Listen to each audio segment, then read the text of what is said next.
Hello and welcome to Faithfully Stampin' with Jennifer Helm. I am Jennifer Helm, the Faithful Stamper, and I'm an independent demonstrator with Stampin' Up. I wanted to share with you today a very quick and simple paper layout featuring designer series paper. This is a great way to mass produce cards because it's a quick and simple card, and it's a fantastic way to use up pieces of designer series paper. If you're anything like me, you have a huge stack of it. I have paper that's older than 10 years, I'm sure, because I love it so much I just don't want to cut it up and use it. So I have a goal this year to try to get through more paper packs so that I'm not drowning in it. And this is a great way to do it without a lot of effort.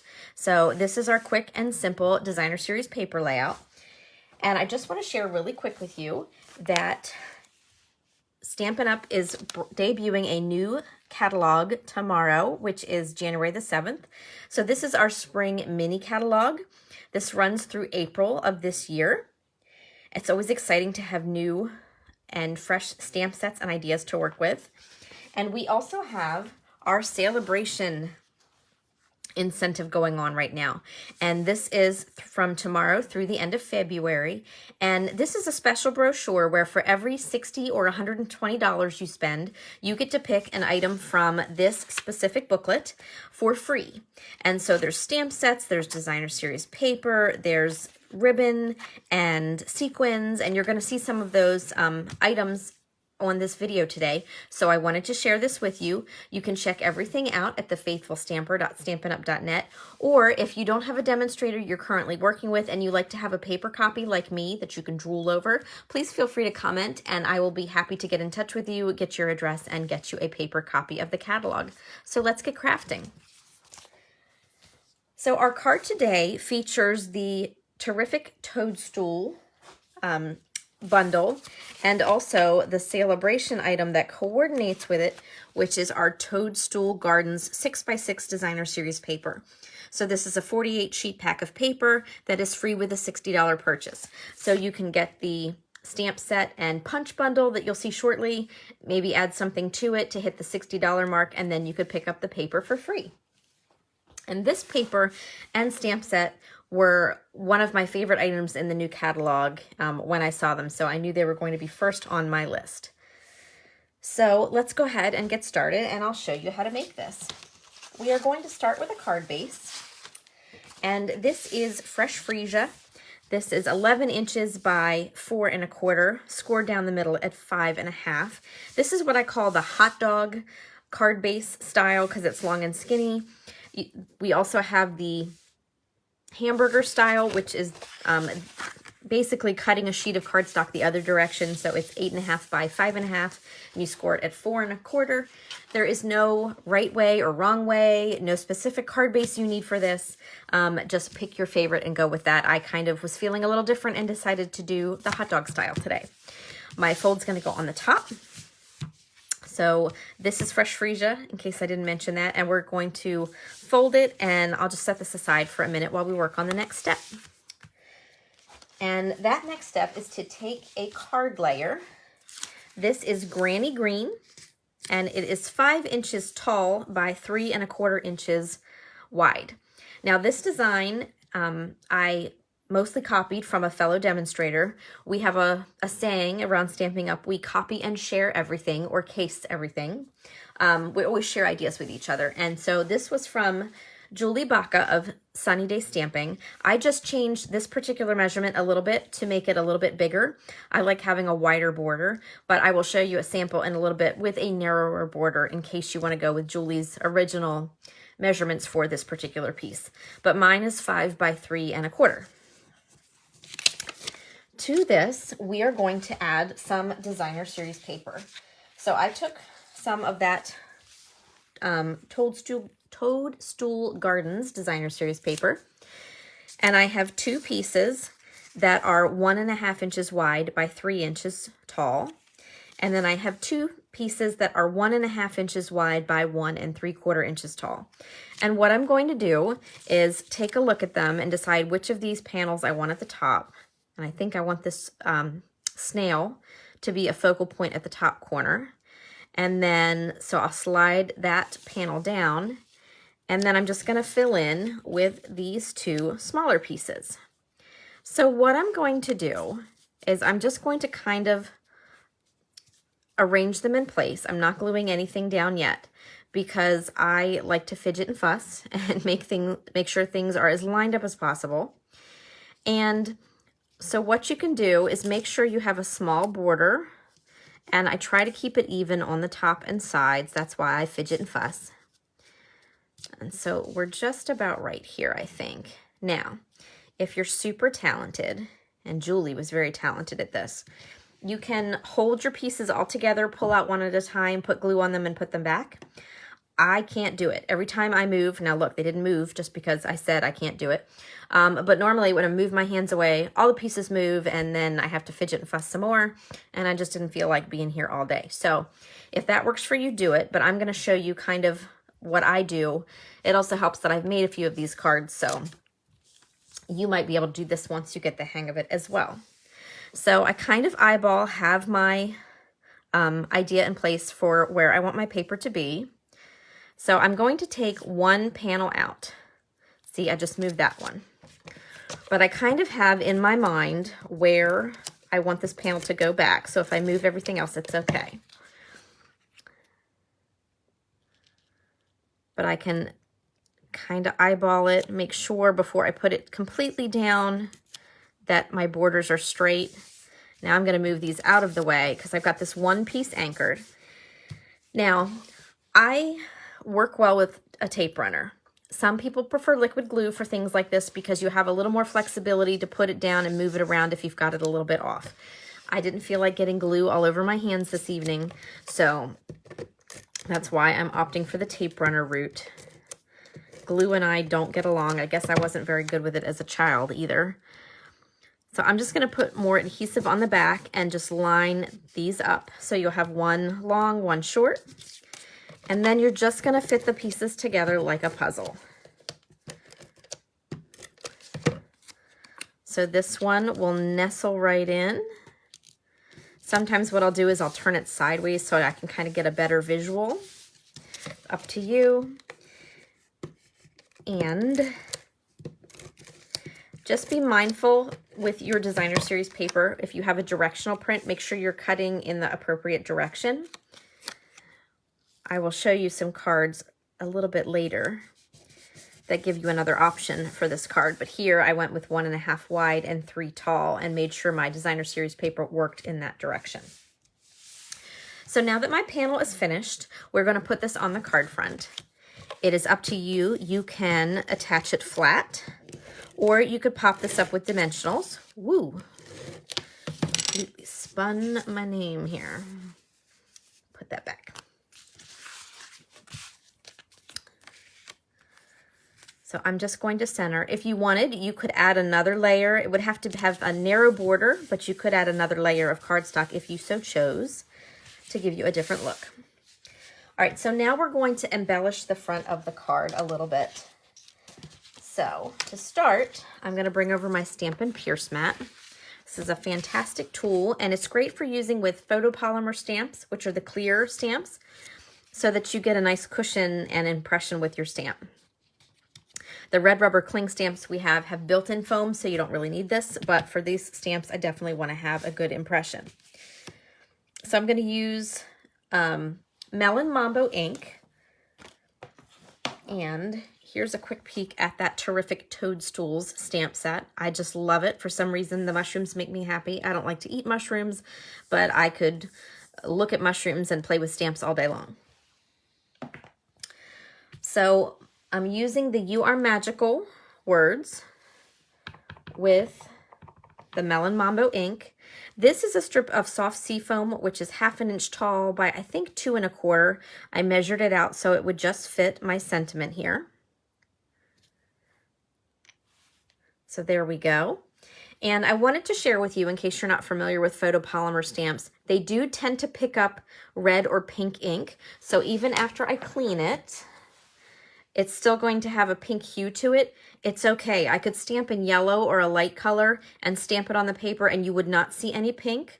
So don't be alarmed by that. It just happens largely with the pink and red inks, but sometimes it does with other colors as well. It does not harm the stamp at all. You just clean it and move on. Okay, so next up what we're going to do is I have a strip of basic white. This is about 1 1/4 inch tall, and I'm using this to stamp my mushroom caps. So I have the long flat mushroom cap that I'm going to stamp in Melon Mambo. Oop, I think I almost stamped that off the bottom of the page. It's pretty close. Ooh, we'll see if I can make that work or if I need to restamp it. And then I'm going to take Pumpkin Pie and stamp the other mushroom cap.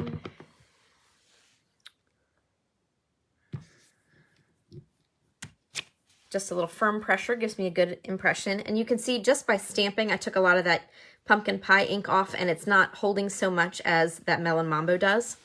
Again, not a problem. I can clean it. It comes almost clear except for a couple of those little bubbles. But nothing to worry about, and I could use it with any ink moving forward. Okay, so I'm going to bring over our terrific Toadstools Builder Punch. This coordinates with the stamp set. And I do have to flip my paper over here because the mushrooms punch upside down. You want to hold the punch with the cutting edge facing you so that you can see where you're punching. And one thing I did notice is that you will have a little bit of ink left over when you punch. That's okay. Just position your punch accordingly. Let me see. I think because of that, it's going to be, that was, you know what, that was very close, but I don't like how I can see a little bit of white there, so I'm going to restamp and get rid of that slightly off pink mushroom cap. I think I have just enough room here. There we go. Much better. Sometimes it's fun trying to stamp and keep things on camera and not hit my head on my phone stand. Much better. There we go. No white showing except what's supposed to be showing there, so that's much better. And then before I put my punch away, I have some Pebbled Path, just a scrap, and I'm going to punch 2 of the mushroom stems to use on the card. Okay, so I'm going to set these aside for a minute, and while I have my Stampin' Pierce mat out, I'm going to bring over my insert. This is 5 1/4 by 4, and then my envelope, and I'm going to go ahead and get the all the stamping done. So for the inside of the card and the envelope, I'm going to use another set of the mushroom stamps. So I'm stamping the stems in Pebble Path. I'm going to stamp the envelope and then the sentiment piece. And then because they are photopolymer, I can look through and line up and stamp the mushroom caps on here. So this is Melon Mambo, our little trio of mushrooms. And I just love that. It's so cute. But the clear block and the clear stamps allows me to see through and see what I'm doing. And most of the time, I get it lined up pretty well. Envelope set to the side. Now I do want to add a little bit more to this one. I don't like having this blank quarter up here, so I'm going to take a teeny tiny mushroom cap in Melon Mambo and add that. And then the stem in Pebble Path. All right, and then my greeting. So this is from a separate stamp set that is in the new catalog that I forget the name of, haven't learned them all yet, but it says "You Make Me Smile," which I thought went really well with "You Are Magical." All right, so Stampin' Pierce mat away. I can go ahead and glue my insert into the card base. Let's see, this one. So there is my interior panel, ready to go. Now I decided what I'm going to do is I'm going to glue my sentiment strip flat here to cover the crease where the papers meet. I could actually just position this here pop it on dimensionals maybe, and call it a card right then and there. So you do not have to embellish these. You can keep it plain and simple if you're working on a lot of cards or if this is just more your style. Not everybody likes over-the-top bling. I like kind of midway bling. But what I decided I'm going to do is take my adhesive and glue this on flat. And I am going to bring it over to the side so it overhangs the edge of that panel a little bit. And I'm doing this solely for aesthetics. When I put my mushroom stem on here, I didn't want it to be over here. I'm gonna just kind of pop it here. So I wanted the taller word to be off to the side a little more. Now, speaking of these mushroom stems, I'm going to use glue dots to put them on. There we go. I want them to go in different directions. These are obviously very small pieces, and so rather than fight my tape runner or liquid glue on there, because I guarantee you I would make a mess with liquid glue, I have some glue dots from either a paper pumpkin kit or one of our other crafting kits that we have online. And I love them because they're creativity in a box. I can put them together per the directions, or I can make alternatives if I want, but everything I need is all together in those kits. And they always give you extra dimensionals and extra glue dots, so of course you have to save them because you can use them on other projects, and they're perfect, especially these glue dots, for something like this. So what I'm gonna do is take my first mushroom stem and peel the backing off. And this one, I'm going to put my stem down first. It's not quite going to be centered, but it's going to be close enough that I'm happy with it. I'm going to put the second stem off to the side for a moment. Here's my mushroom caps. I'm going to flip over and put some dimensionals on the back. So the large mushroom cap is going to get 2 of the large dimensionals. And then the other mushroom cap is going to get 1 large and 2 small. And there is a reason for my method here, which I'll explain in just a moment. So for the stem I already put down, I'm going to put my pink mushroom cap on that. And I'm just going to position it so I'm happy with how it looks. Like that. For the other mushroom cap, I wanted to make sure it was positioned where I wanted it on the card. So I'm going to put the top down first, and I purposely left an opening here so that I can slip my stem and position it and have a little freedom of movement. So here I want to put the mushroom cap there. Ooh, that backing wanted to come off all on its own. And then what I can do is I can slip my stem right up underneath, kind of place it. Oh, that looks good. Give it a press, and those glue dots will hold it in place. And just to finish this card, I'm going to add some of our sequins. These are purple adhesive back sequins that are another Celebration item. So free with a $60 purchase, you can have your choice. And there is no spending limit. So if, for example, you spend $120, you can either pick one of the $120 free items or 2 $60 items. And there's no limit, so if you like to spend money with Stampin' Up, you can pick as many as you qualify for. And there's lots to choose from. Sometimes it's hard to narrow down my list. But these purple sequins are part of that Celebration. I think I'm going to go with this in-between purple for this card. I've experimented with a couple different colors here. And I'm just going to put a few of these sequins around on the card. And just like that, I have my card and my envelope ready to go. Quick and easy and great way to use up small pieces of paper. Now you can step this up some more if you like. You could keep it simple with just the sentiment strip. You can add some embellishments, or you can take it further. Here I added some of our Fresh Freesia seam binding ribbon, another Celebration item. It's nice that they all coordinate together. And I popped my sentiment strip up on dimensionals here. So just small changes that make the card look equally nice. Now, I mentioned earlier, I used 2 prints here, but you can very quickly make this with 4 different prints of paper.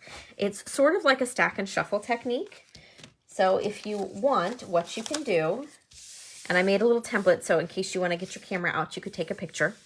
So this is a piece of paper that is 3 inches wide by 4 3/4 inches tall.